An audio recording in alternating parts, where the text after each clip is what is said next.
আপনাদের সম্মুখে দাঁড়িয়ে রয়েছে যোগ্য মায়ের রাজকন্যারা এবং যোগ্য বাপের রাজপুত্ররা।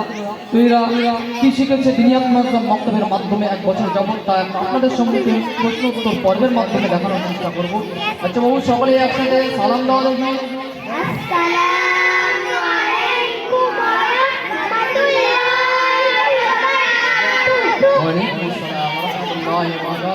সকলে বলো হাম কাকে বলে?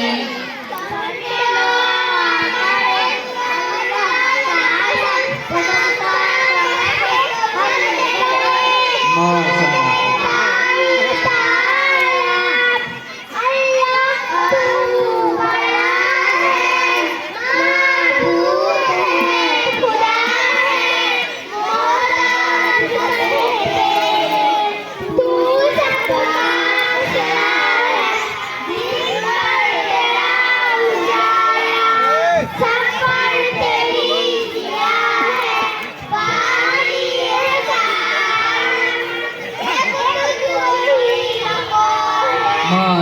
মাশাআল্লাহ, খুবই সুন্দরভাবে হামদে বাড়ি আপনাদের সম্মুখে পরিবেশন করলো।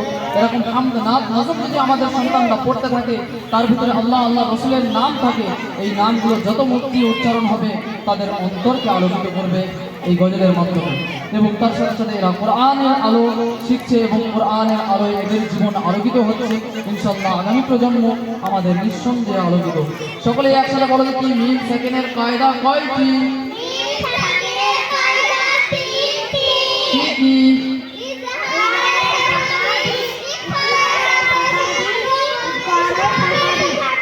মাশাআল্লাহ, একজন যে কোনো একজন বলবে এর উত্তরটা। আমি যে প্রশ্নটা এখন করবো, মাদ্দে মুত্তাসিল কাকে বলে? একজন কে বলবে? হাত ধরে তাড়াতাড়ি। যারা দেরি করেছে তারা বললে হবে না। হাত মনে হয় এই মেয়েটার আগে উঠেছে, তাই না? এই মেয়েটা মনে হচ্ছে আগে উঠেছে। চলো তুমি বলো মা, মাদ্দে মুত্তাসিল। যদি একই শব্দে আসে তাহলে মাদ্দে মুত্তাসিল হয়। মাশাআল্লাহ, এর টানের পরিমাণ 4 আলিফ থেকে 3 আলিফ। মাশাআল্লাহ, কত বড় একটা গুরুত্বপূর্ণ কায়দা এই বাচ্চাটা বলেছে। এটা যদি ওলামায়ে কেরাম মাইক ধরে কথা বলে তাহলে আপনারা বুঝতে পারবেন এই শিক্ষার কত মান। এই বাচ্চারা এই কায়দা অনুযায়ী কোরআনে কারীম পড়া শিখছে। ইনশাআল্লাহ এরা নির্ভুল নির্ভেজাল কোরআন পড়বে। যদি কায়দা ছাড়া কোরআন পড়ার চেষ্টা করি আমরা, কোরআনের একটা অক্ষর আমরা সঠিকভাবে পড়তে পারবো না। কায়দা ছাড়া খালি নেই কোনো অক্ষরই। তাই কায়দা খুবই গুরুত্বপূর্ণ বিষয় এবং তার আগে শিক্ষতা এদেরকে নিয়ে আসা হয়। এই শিক্ষকগণ অত্যন্ত পরিশ্রম করে অক্লান্ত মেহনত করে এই বাচ্চাদের ভিতর দিয়ে, এই বাচ্চাদের মুখ দিয়ে অক্ষর উচ্চারণ করিয়ে থাকেন, যা করতে অনেক কষ্টকর বিষয়। আচ্ছা বাবু, সকলে বলো দেখি সূরা ফিল কার কার মুখস্থ আছে? হাত করে সূরা ফিল।